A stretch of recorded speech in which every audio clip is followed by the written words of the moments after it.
And welcome. Welcome to another episode of the Board Game Snobs. I won't start. This is your host, Gabi. No. With me today as well is Jerry. I'm not here. Do it yourself. And, well, that's fine. Today we're going to talk about Skyrise, which I didn't play. Yeah. I'm sure Jerry loved it. Sounds like you're in a pickle. Okay. Pickleball. I'm going to pick that game up soon. Coming on future news segments. Gabi's pickleball journey. You know how I feel about when people call stuff a journey. Yeah. I would comment on it if we would start this podcast. I'm saving it. It's already started. No. Cold open. No. Freezing open. Say go. Freezing. Say go. You know, there was a time when I used to start stuff too. Yeah. From the beginning. All right, well, actually, I started it. I have a trivia question for you. Go ahead. What is the oldest board game? Go. Welcome to the Board Game Snobs podcast. Critically harsh reviews with a touch of class.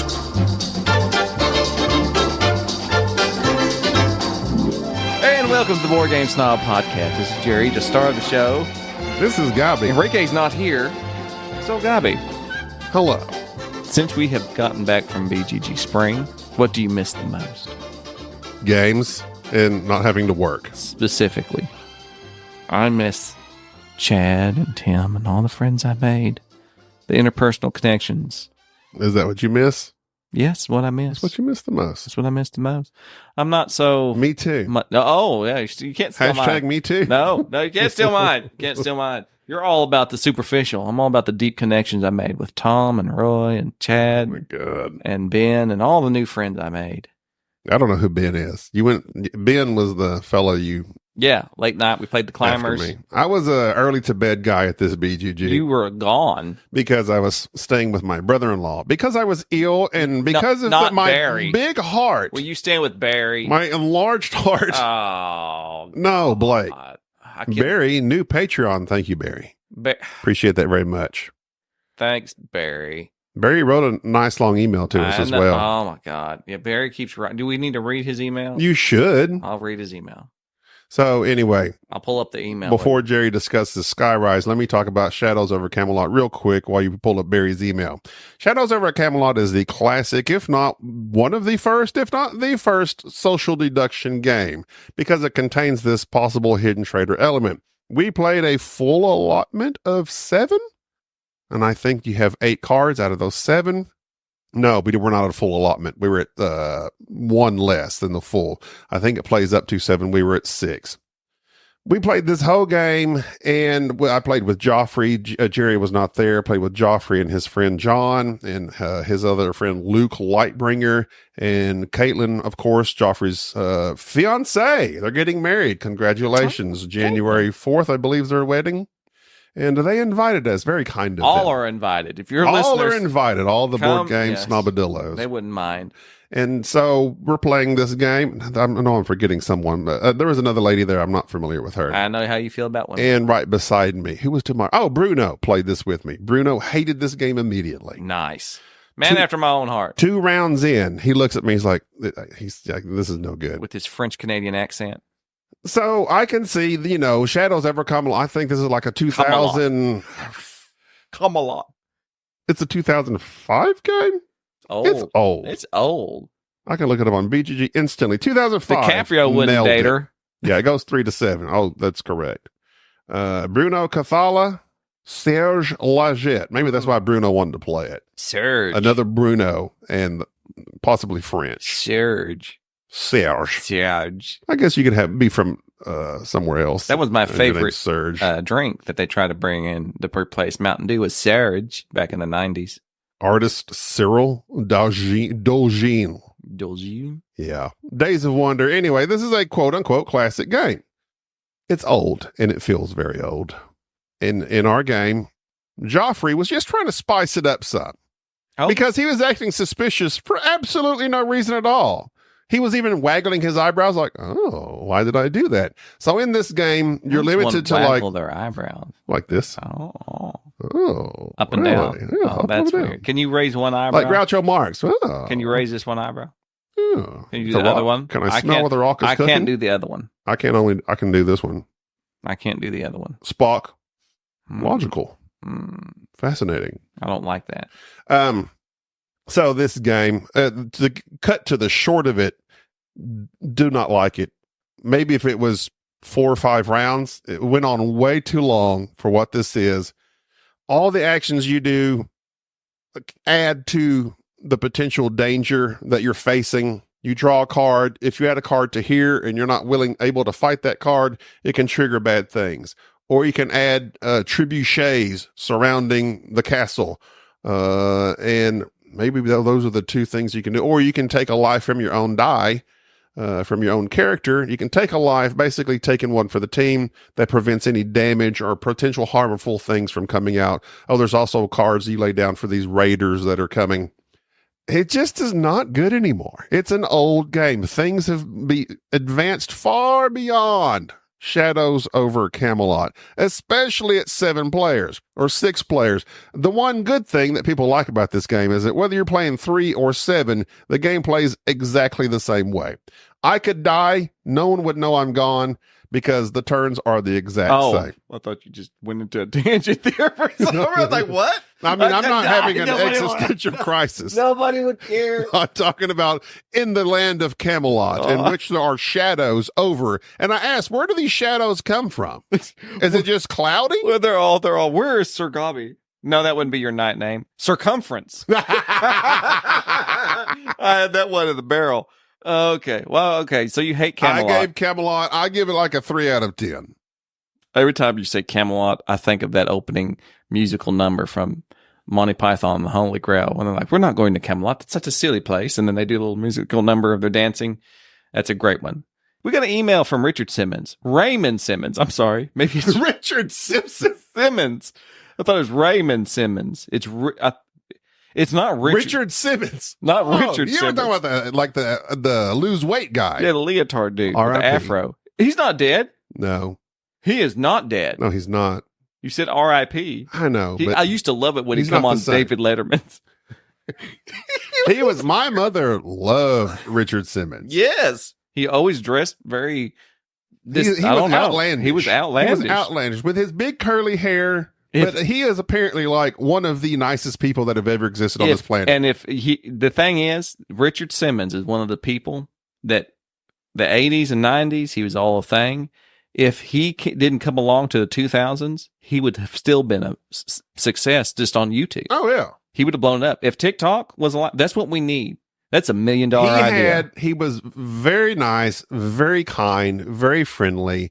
He struggled with the weight. The struggle was real with him. He lost weight. He's just a good person. And then he went to show everybody else how to do it. And I'm endeared to Richard. Well, maybe that's why I like many Richards. Well, his brother Raymond Simmons, I don't know if that's really his brother, sent us an email saying, thank you. Here, tell me what you think about this. This is about how, and I like who's doing this, Grail Games is working on the new edition of Barony. Oh, yeah, I remember that. The 2015 game Barony, which will feature new art and include the 2016 expansion Sorcery, with a crowdfunding campaign scheduled for mid-2024. I like Barony because it's a straightforward area control game. We do not have the expansion that adds the sorcery or whatever. I don't like fantasy. I don't like fantasy in my games. I want to keep it real. As far as my wooden knight battling other wooden knights, as real as that can be. Mm-hmm. How much wood would a knight battle if a wood knight couldn't battle wood? So I'm not interested in messing it up with that type of stuff. I like my battles to be straightforward in Barony. They're straightforward. But I'm glad to hear from Mr. Simmons again, because he was one of our early on, and he was also a disagreeable nerd emailer. Is he? And I wondered if we would hear from him again. And alas, here he is. Another one that we haven't heard from in a while is Max. Another one. Star Wars Max. And he just sent an email to remind us that he's still alive. Now, Max also sent me a game of his that he designed that I lost and then found.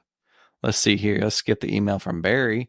Return of the Patreon Knight Star Wars Max. So Maximilian is also a great Star Wars fan. Like, he understands the deep lore of it. And often when we talk about Star Wars, he sends me an email correcting everything I've said, which is what we like about him. That's what we appreciate about you. Let's see. It's been a year. Welcome back, Max. He says, see, I have been away a year and a half because I got a new real job. American Red Cross. He does blood collection for the American Red Cross. And completely stopped listening to all... By force or consent? It's whatever. I call it aggressive blood harvesting. Me and Enrique come up with a new term, aggressive acquiescence. Yeah, I'm here for your blood. I'm a blood harvester. That's a great title. Max, please start make a name tag.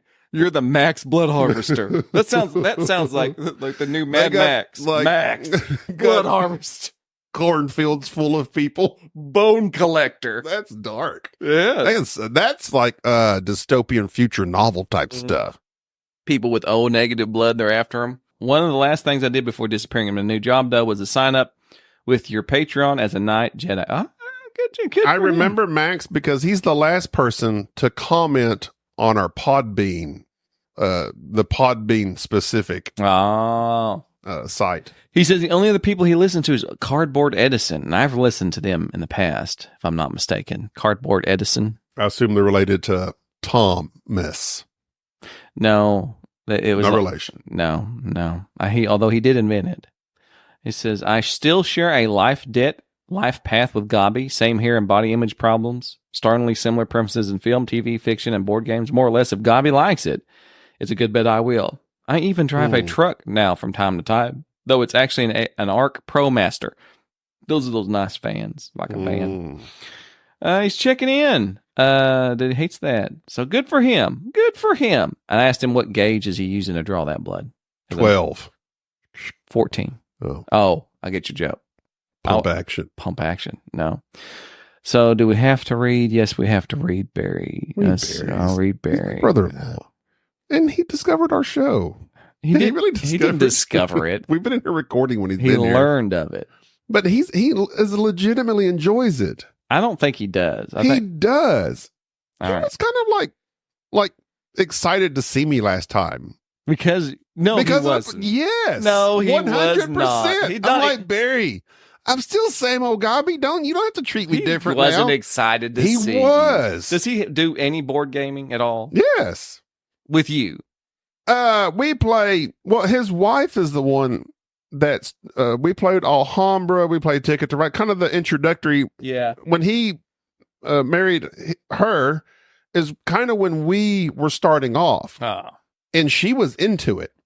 And she bought a couple of games, but then they didn't really game as much. But yes, they enjoy gaming when they come down. And he keeps telling me one of these days he's going to come down specifically to play some good games that we talk about. Because he says, now when I hear y'all talk about these games, I want to play them.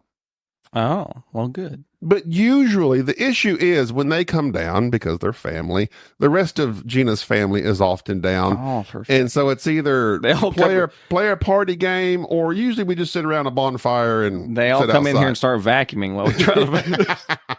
Well, not here. They usually go out to the mother-in-law's home place. Well, I'll read Barry's long-winded email. Read Barry's email. Dear Snobs, as a recent BGS convert, I must express my surprise at the vehement attack against my character as a gay. Vehement. I said vehement. I don't know what that is. I don't know that either. But when I said it, I just buzzed through it. Thank you for pointing it out. Vermin. Vermin's everywhere. As a gamer and a banker. Is Barry a banker? Does he work at a bank? He works for a bank. Oh. He works for City Financial. So you're kidding me. No, he's like a data analyst for City Financial. One of the few businesses I've lost money of in the stock market. He works for Citibank. Yeah. I won't make that joke. Another reason not to like Barry. And while I may not know a rondelle from a Moncala, I bet Jerry couldn't tell a hedgehog fund from a private equality investment. Well, Barry, let me tell you something. I used to do options back in the day. That's how wild I was. I've done futures. I've done crypto. I have lost money at literally everything. I have $2 million worth of Iraqi money stuck under my bed. All right, let's see. Quick question. Yes. Due to my ignorance in all of those things, I saw he put hedgehog fund. Was that a typo? Or is that a real thing? He's trying to be funny. It's hedge fund. Okay. That's Barry. Because I looked up hedgehog, and apparently there is a real business that is like hedgehog funds, and they deal with hedge funding. I bet there is a company, but he was making a joke that you didn't get. That's fine. In fact, our recent unscheduled stopover at Gobby's has revealed not a weakness in my character as a gamer, but rather a significant gaming control oversight wherein 6 or more person games are involved. Our desire for a fun evening of intellectual and social stimulation was met with an empty game larder, leaving thy gaming appetite a bit peckish. Although Path to Civilization or Seven Wonders, now that I think about those would be decent games to play at that count. If you hadn't knocked them at the last episode. Yeah. And why the conundrum? Well, of course, Jerry had hoarded from the BGS gaming library all the best 6+ player games. Perhaps if he had invested his hospice earnings in actual playable games instead of squandering it on fancy miniatures. On crypto, apparently. At endless and Iraqi money. This could have all been avoided. Hey, listen. What do they call Iraqi money? Is that, should I even be saying that? I'm sure it's called something. Lira? No, that's not right. That's Carmen San That's Diego. what I do out of the side of my eyes to you. All right. Lira that said, despite Jerry's vitriol for me, I had such a good time listening to Gobby's puns, I'm tempted to become a BGS patron member. I like the one I just did, Lira at you. That was a big one. All right, so I wrote him back.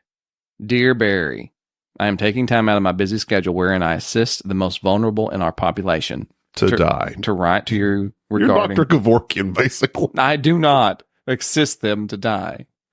You ease their path to... No, I don't. The great beyond. No, that's not... You don't know anything. To write to you regarding my recent comments on my wildly successful podcast. Should I do less fiend or more fiend? As the most discriminating of our group, it falls on my shoulders to separate the wheat from the chaff of our board game collection. Thus, most of the quality games in the BGS library are mine. I typically leave the more mundane and prosaic... That is not false. And prosaic types of games, i.e. party games, to Gobby to curate. Any lack of quality regarding the selection available to you during your interlude at the Moraga residence was no doubt a result of either poor planning on Gobby's part or a direct side effect of your lackadaisical nature and not comprehending the nuances required to host a snob-level game night. It was not poor planning on my part because I had it all planned. And then he showed up. Here come a wrench. And then Barry the wrench. Wrench Barry.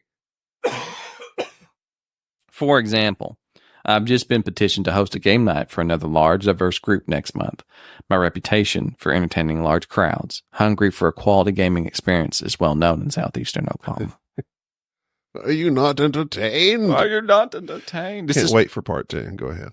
If you ever, what Pete? Oh, yeah. If you ever desire to experience such an event, as quite frankly anyone would, I see only 3 options. Option 1, be invited to such an event, which the guest list is typically course d'elite. Your nonchalant attitude towards gaming in general will make obtaining such an invite difficult. Best of luck to you. Second option, join our max tier level of our Patreon, which essentially is a significant bribe for us to spend our precious time to game with you. Option 3, continue with your current course of action, which includes showing up unannounced at the BGS headquarters in hopes that I am present and have time to initiate the board gaming experience you desire.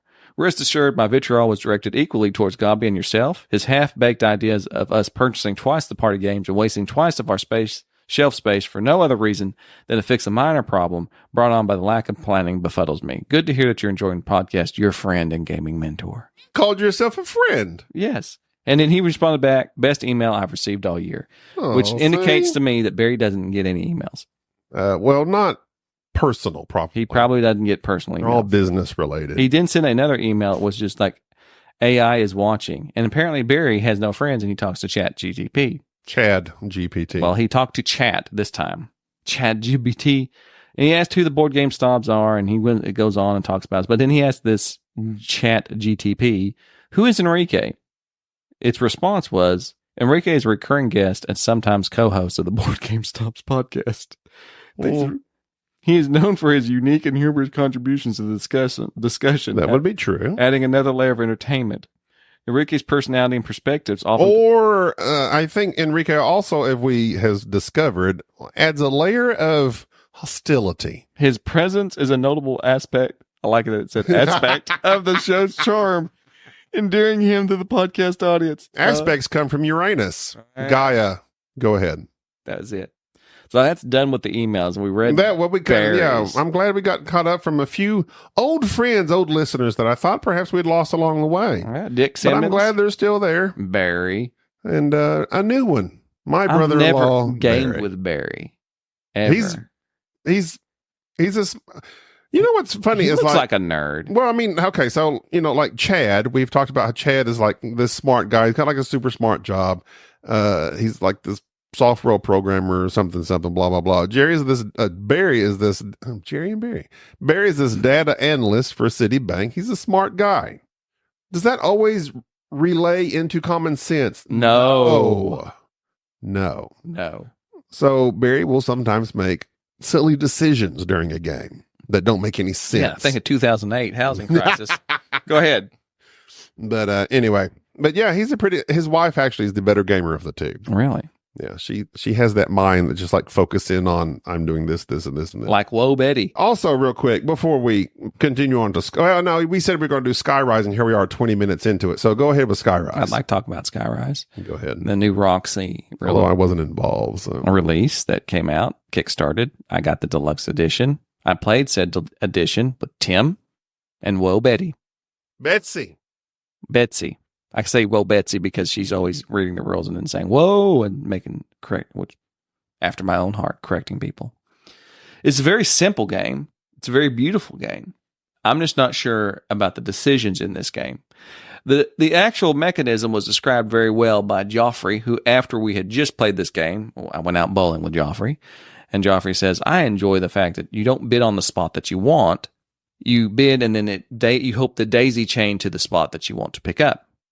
That sounds like a fine mechanic because in this game you have buildings and on the other side of them they have numbers from like 1 to 100 and something. And everybody else has different numbered buildings, so nobody has the same bid. So when I put my little sky out here on this one spot, my building with my bid, somebody else has to bid not on that spot, but onto a spot next to that with a higher number. And that continues on in daisy chain, so to speak, until somebody finally puts out a bid that nobody wants to beat. And then they flip their little tower over and that becomes their spot. Pause. I know you use this term, but at one point in time I didn't know it. Describe daisy chain. I think daisy chain. As I said that, I thought you were going to ask me to describe what that is. Isn't that not where you just, when I say that might be just a Southern expression that might mean it and doesn't mean anything. But daisy chain is just where you just, things follow along.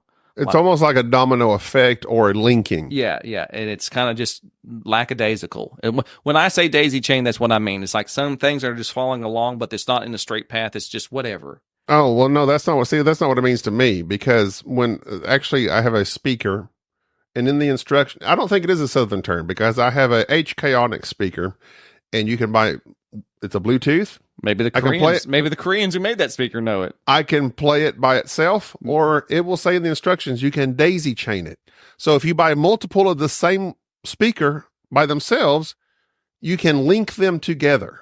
In electrical and electronic engineering, a daisy chain is a wiring scheme in which multiple devices are wired together in a sequence or a ring. Similar to a garland of daisy flowers. Okay, that makes sense. I wondered where the term came from. So just like people used to, make the flower necklaces or something together. Mm-hmm. So when you daisy chain, and these Bluetooth speakers now daisy chain together and they connect. It also has a boy, kind of different connotation too that I don't think I can say on this podcast. Is that from like the Urban Dictionary? No, it's from dictionary.com. Oh boy. So we shouldn't use the term daisy chain repeatedly? Just the slang. So that's what it means. The mechanism of the game is you're just making bids in a sequence. And then there's an area control for each little island. There's like these 4 big islands and one in the middle. And the various victory point things that you have are either secret objectives of having so many of your buildings in a spot or next to each other or whatnot. It's to me, it's just very simple. There's no game to it. I don't feel like I was playing a game because even though Joffrey was right, you don't bid on the spot that you want. You bid on where you think the bidding's going to end. There's no way to tell where the bidding's going to end because I might put my building here thinking, okay, I'll let Tim bid and Betsy bid and Enrique bids. And then I'll bid on this other spot. The 5th spot's the one I want. I feel like you need to clear your throat. But instead of going this way, Tim goes this way, and now I'm over here, and I end up like, I don't even want this. So you did. Okay, I got you. Go ahead. So it doesn't make any sense. Like, there's no concrete. I'm making a move. Here's my complaint about this game. Okay. I'm making a definitive decision to do something, right? I'm putting a worker down. I'm bidding on this thing. That's what I'm going to do. So this game is essentially going, what do you want? And I go, I want that spot right there. And Spot A. I bid this much. And then they go, congratulations, you won this thing over here. Spot Z. Then I didn't make a decision. Why did you win that? Because of the mechanism I just described. The daisy chaining, which we shouldn't say. Which it ends up getting bid by other people because you're not bidding on this spot. I don't like that. I don't like it at all. I don't like it even from your description. No, I don't like it at all. It is a beautiful game. It is well done. It is very simple to learn. It's very simple to play. But the thing that I got so frustrated about there are tons of bidding games out there that are really good. There are tons of games that are very similar to this that do the same thing much easier and much cheaper. This game's production is incredible. That's okay. So I had written down in my notes, table presence means nothing. Well, this game is nothing but table presence. Because this is one of those games where it has these, and I guess in this Kickstarter edition, who knows what's in the regular edition? No doubt, I'm guessing the buildings themselves, right. like a 3D little miniature Right. building. Yeah. So that's super cool. Right. Looks really cool on the board. The game is garbage. Yeah. So I hate that. I do too. Because people actually, though, from what I gather on Instagram and all these other things, people include table presence as part of their score. No, if a game sucks, I don't care how fantastic. I could be literally building on the buildings. I mean, that's a ridiculous thing. I mean, they're beautiful. The 3D Minties. You're thinking of Mentos, the fresh Mentos.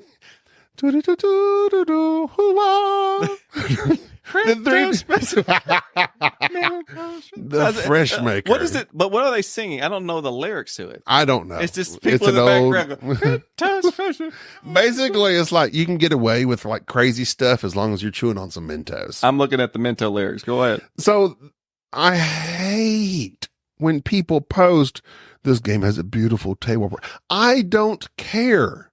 I don't care. Is it any good? Because the game can be absolutely beautiful. It can be a work of literal art on your table, painted, beautiful colors, minis, but the mechanism of the game is absolute garbage. Therefore, I do not want to play this. So I just have a box full of junk. Right.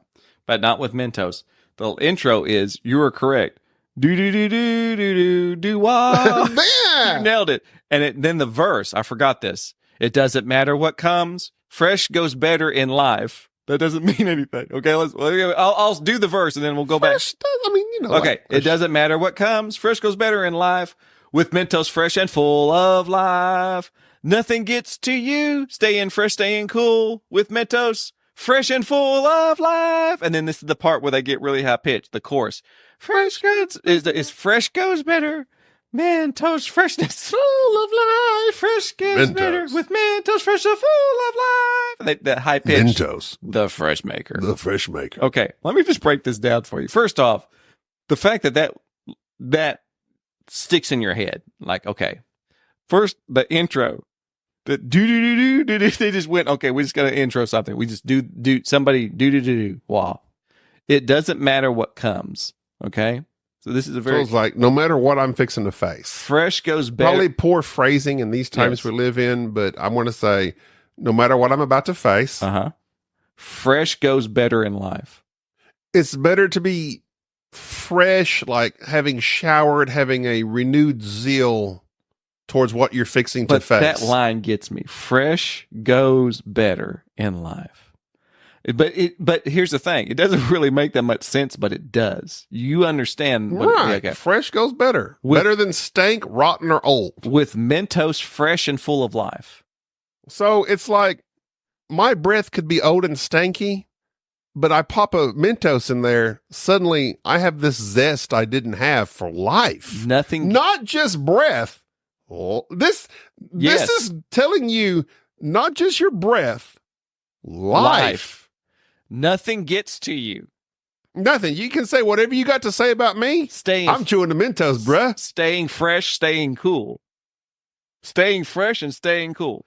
I actually love both of those Are things. you getting fresh with me? Yes, Mentos. Because my wife says I need the 3 C's: cool, comfort, and clean to be happy.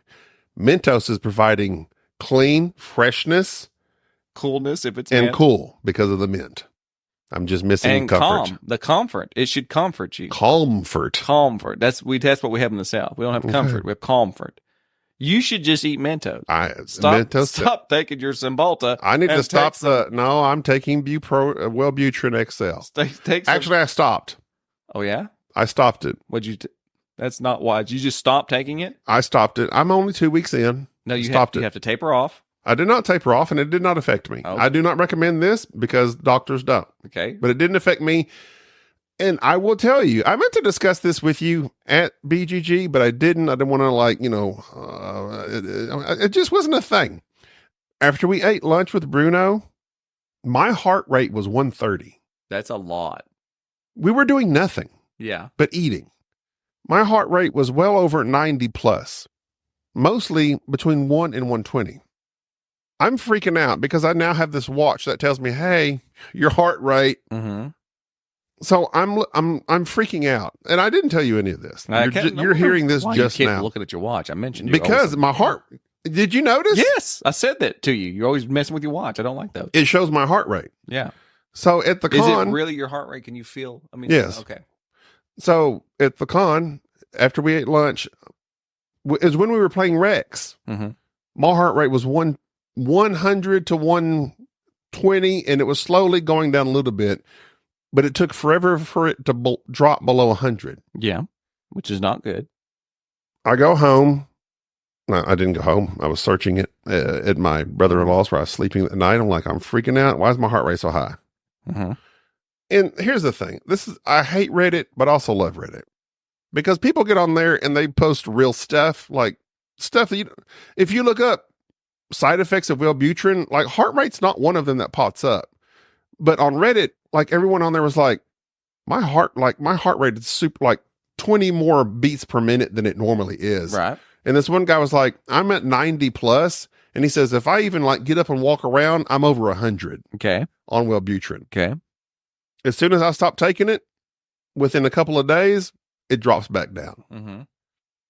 So you're burning calories. That's all I'm hearing. You weren't anxious and you're burning calories. Well, but it was freaking me out. And of course, some of them were like, well, yeah, if you within the first couple of weeks, it can do that, but your body adjusts. I did not like that. I don't like feeling my heart pounding in my chest at that speed. It was freaking me out. It's exercise. It's free exercise. During Rex, no one said nothing to me, so apparently I hid it, but I was freaking out the entire time during Rex. And you may have seen me doing this frequently, looking at my wristwatch, because my heart rate was at 120. And I was sitting there for 5 hours. Yeah.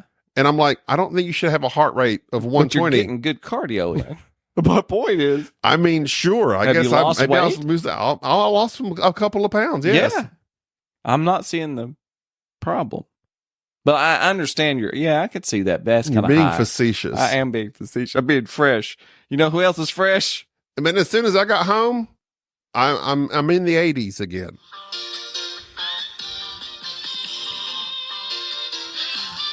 You know, I could just like put this in on YouTube. Put it right up to the microphone. You're going to do it.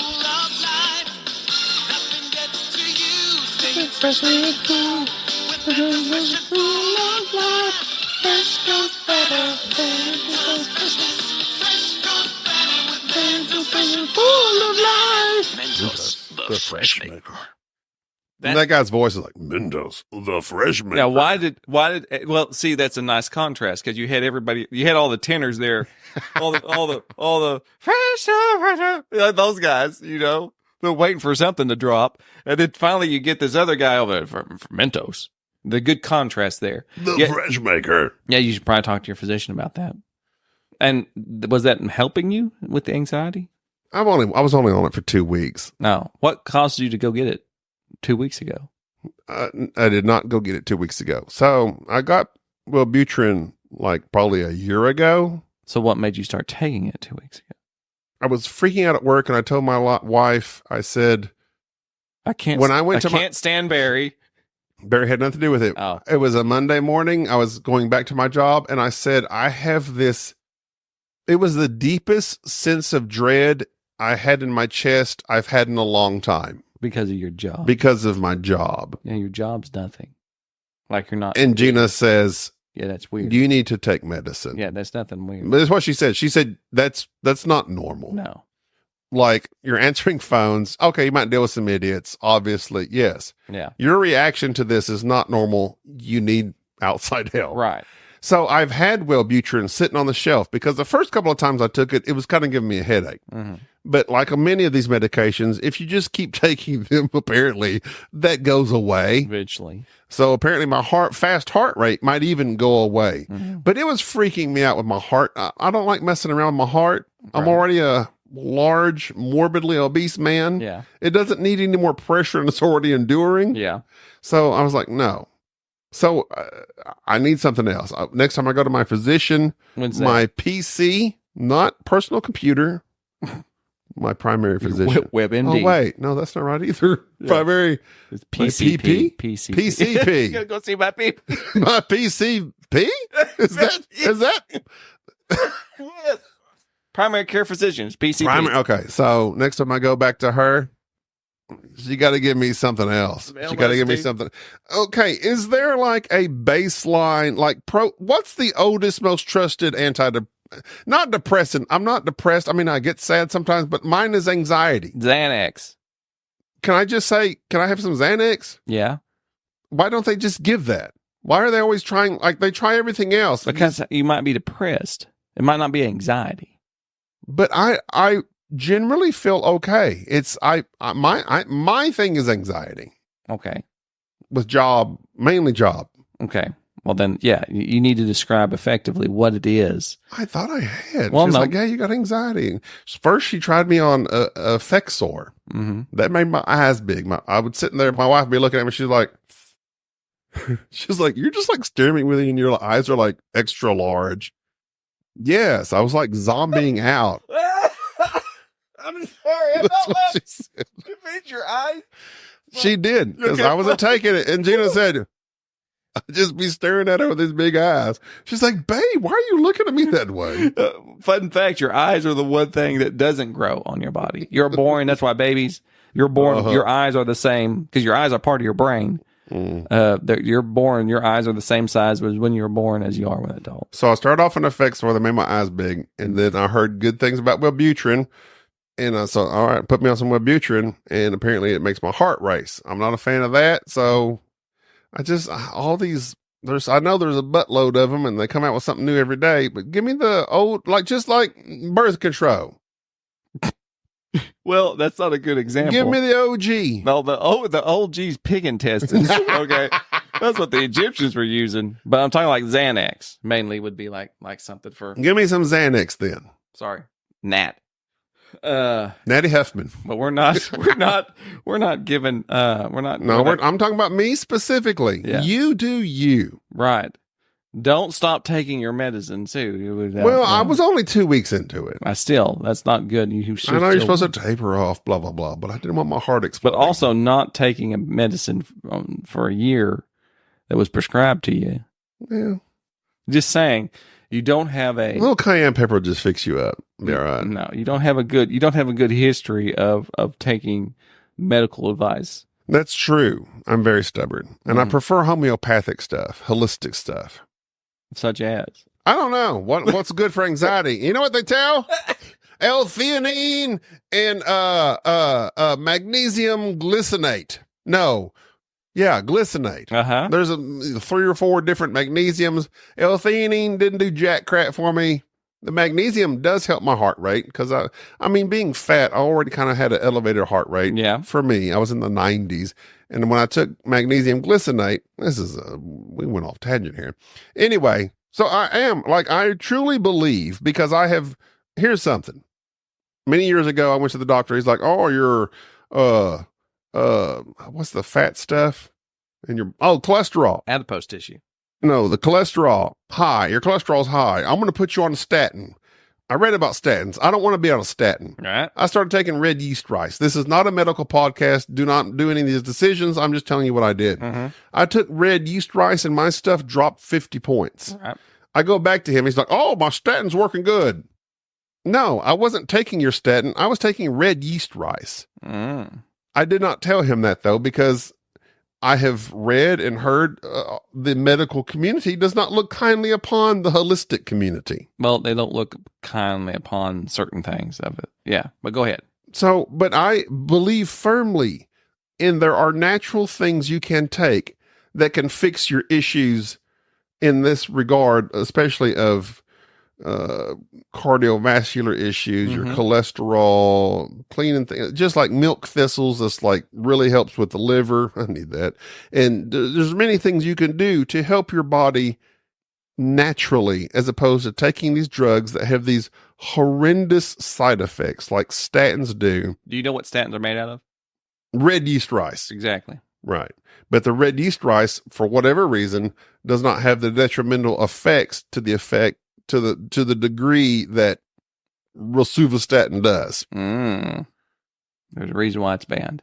Either way, there's some holistic stuff that works, but what are you doing holistically for your anxiety?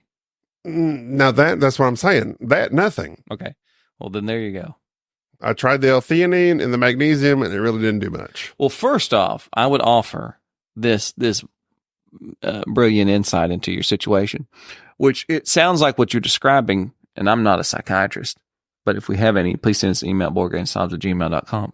You're having like a neurosis, right? Like you're a neurotic person. That's what my wife has self-analyzed me at. Okay, well, what causes neurosis, you think?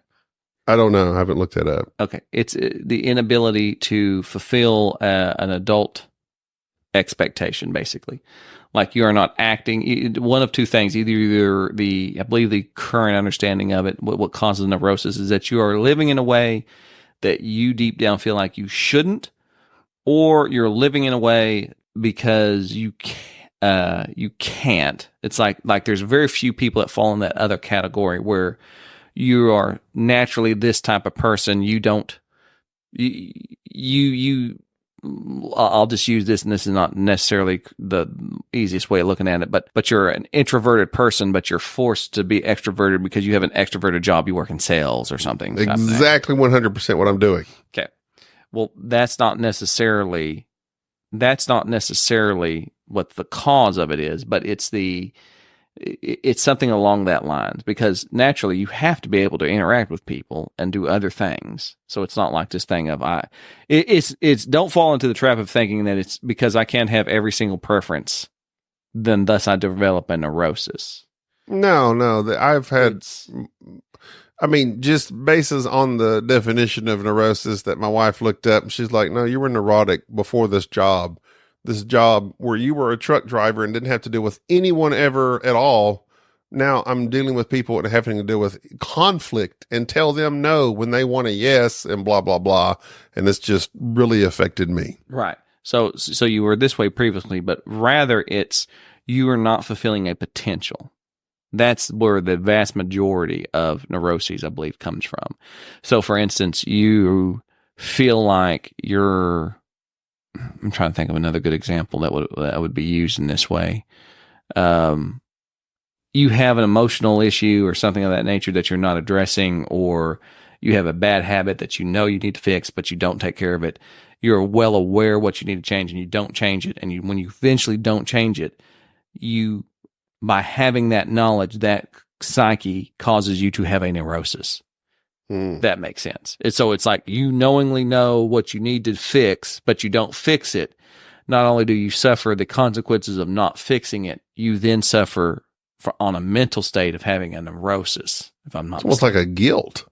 Yes, that's a good way of thinking about it. It's a deep-seated, but rather than feeling guilty, because that's the typical thing, but rather it's more of you have this weird, it manifests in weird ways, such as people having phobias, or, you end up opening the refrigerator 6 or 7 times to make sure the cat's not in the refrigerator.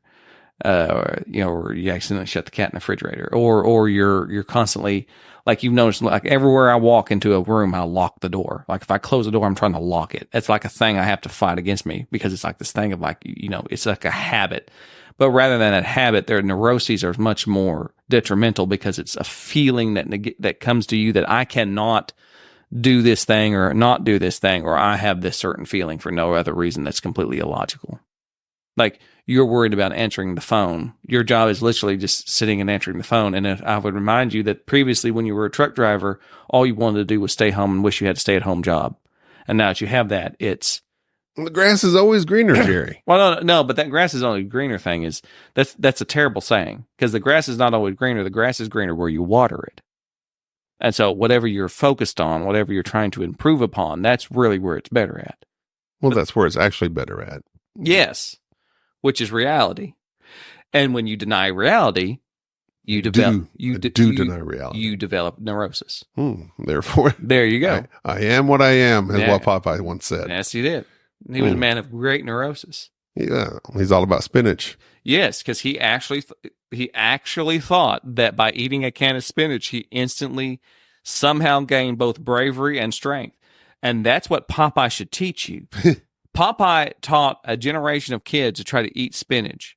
But Popeye was PTSD messed up for his time in the Navy. Of course. Because he would just open this can. I mean, if you were somewhere... You're walking around with a can opener, opening cans of spinach and eating it. Do you know how crazy it would be if somebody is like trying to... I do that with beans now. Trying to road rage you or something, and you get out, walk to your car, open a can of spinach, and just drink it, and then all of a sudden you just have amazing... Have I got something for you? Got +5 pugilistic skills, and you're just whipping everybody. It's like, no, the power comes from within. The spinach was just... cruciferous vegetables. Yes, it was a mental block for Popeye. That's the thing. He did not need the spinach. Spinach also good for blood flow. It does. Yeah, you can't eat green leafy vegetables like that if you're taking blood thinners. Spinach is great. My mother couldn't take any when she was taking warfarin or Coumadin, rat poison. Coumadin. That's what that was. Legitly, we used to give that to pigs. That's crazy. Kill wild hogs. Used to bleed them out that way in there in Texas. It's weird. Which one's the name brand? I think warfarin's the name brand. Coumadin is the chemical name. And they have much better stuff these days, apparently. It's around. I wish we could get... If we keep talking about drugs and psych stuff, eventually Pfizer or somebody's going to... Pfizer sponsor us. I could use $1 million. All you vaccinated? I wouldn't have to answer the phones anymore. Yes. That would be wonderful. If we could just get sponsored by like a drug company. Pfizer, join our Patreon. Do you know... Be a top tier level. Yes. Do you know the people who listen to this podcast? Do you think all board gamers are in good health? Do you think they're out there exercising? No. They need statins. By no means. They need statins. They need release our own line of board game snobs supplements. That's what Dr. Berg does on YouTube. That's what they all do. Oh, yeah. Don't talk to me about Dr. Huberman. Oh. Although he's been outed here lately as possibly being somewhat aggressive. Please. Yeah. You see the size of that guy? Believe it or not. If I can't fit my hands around your neck, you're probably aggressive. That guy has, yeah. Who knew that all YouTubers were not good people? Well, allegedly. Dr. Huberman. I'm a good person. You still got some good stuff that you're saying. Just maybe practice it in your own personal life. That's what we do here at the Board Game Snobs. Yeah. We give out free advice. We give out free advice. Am I practicing it? Probably not. We need to do a call-in show. Have many people call in. Yeah. I had this great idea. I'm glad you brought this up. Are you done whining about your own problems and all that stuff and your anxiety? I brought it up briefly and then it kind of went into that. I don't know how. Just go ahead. Well, it's because what you do. You dump. I don't know how you put it on me. You start asking me questions and then I answer them. That's what happens. I know that's what happens. We'll talk off air about your complete lack of respect for the healthcare community. No, I just decided to stop it without doctor direction. But I have an idea. We need Reddit told me it was fun. Okay. We need to do No, it. sorry, I mean Quora. Quora. Oh, okay. Thank The God. wannabe Reddit. Quora Quest. It is. It's just Dan Hughes' daughter while they're giving hints. Stop those statins. We need to do another call-in episode because we promised it, number one. Well, you don't want to just deal them out willy-nilly because then it's just like, oh, everybody's on the show. I like It deal. needs to be something to be aspired to. I want to deal them out willy-nilly, which you're sidetracking me because All right, go ahead. Well, your good idea. willy-nilly is an English slang idiom for an action or event that is disorganized or unplanned. Oh, that would be. Where did willy-nilly come from? What is the origin of willy-nilly? Who knows? Was there a guy? My name's Nilly. Willy-nilly. And I don't plan anything. I'm off the cuff kind of guy. He just like shoots you. Oh. The earliest ancestor of willy-nilly in Old English is Sam we willin', Sam we nillin', which means Old English, whether we wish to or whether we wish not. That's somebody retroactively making this thing real. No. Sir Swillin, Sir Nillin. No. It's Old English. It is Old English. The root is in Old English. It's just one of those Cockney terms, willy-nilly. Anyways, I think so. You got me. You recommended like a comedy podcast one time, which was absolutely awful because you didn't tell me it was improv, and improv is the absolute worst thing ever. But tell that to Comedy Bang Bang, one of the most successful podcasts, longest running there is. They have the longest running podcast that I can listen to and never even smile or chuckle or laugh. Either way, Kill Tony, which you've not heard of, I can tell by your expression, which happens to actually be the most popular podcast in terms of comedy, is where they just bring people. What? No. You don't think so? Never heard of Kill Tony. You never have? I've never heard of Kill Tony. Really? No. You've never heard of Kill Tony? I've never heard of Kill Tony. Browse. Go ahead and look it up. Let's see. Top shows. Let me go categories. Comedy. Joe Rogan for some reason. Wiser Than Me. Julia Louis. Smartless, number 3. Okay, there's Kill Tony, number 4. I've never looked at it before you said those words. I know, but that's right after Theo. It is the number 1 live podcast in the world, by the way. And so, just FYI, there's no need to... From Austin. Yeah. Or at least that episode was. So, what they do is that they just have a bucket. They just pull names out. People come on. They have 1 minute where they could do stand-up. So, they just have rando people coming up there. Some of them are amazing, some of them not. I think we need to have an episode where we just invite people, to call in. They got 1 minute to roast us, to be funny, to do whatever. I'm not doing a roast. Why not? Because you can't handle it? No, I don't like roasts. You don't like roasts? They're mean. I can tell by looking at you. You like roast. Yes, they're not mean. Roasts are hilarious. We're always roasting Enrique. You roast Enrique. You roast Enrique all the time. I roast no one. You're terrible at roast. I spread peace and love. No, you don't. That's why you have so much anxiety. You're denying your real reality and your real self. Denying my roast. There you go. We need to have a Kill Jerry. We have to have an episode. People just call in and just do whatever. Okay. I mean, that's fine. Wait, we need to do a call-in episode. Okay, well, you pick a time. Here's the thing. We record this sporadically. Okay, listen, nobody wants to hear how you're not going to be able to do this. We can do it. No, it's not me. It's you. I know, but nobody needs to hear about it. Okay. All right. Just do it. That's what Just do it. Okay, Shia. Do it. That's what I say. Barry wants to come on. I bet he does. We're not having Barry on.